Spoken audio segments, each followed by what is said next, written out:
Hi friends, இது கொடி rose வெரைட்டிங்க. இது பெருசாக வளர்ந்த வாட்டி கொத்து கொத்தாக பூக்கள் பூக்குன்னு சொன்னாங்க.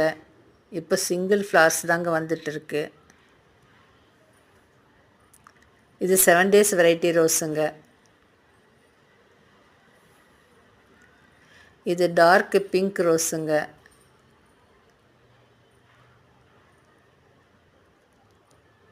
இது மார்னிங் க்ளோரி.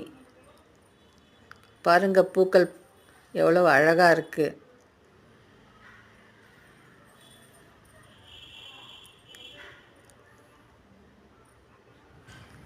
கத்திரிக்காய் செடியில் காய் வந்திருக்குங்க. இதுதாங்க நான் முதல் முறையாக கத்திரிக்காய் விதைகளை போட்டு நாற்று வச்சு வளர்ந்துருக்கிறது. வீடியோவை லைக் பண்ணுங்கள், ஷேர் பண்ணுங்கள். Enjoy gardening.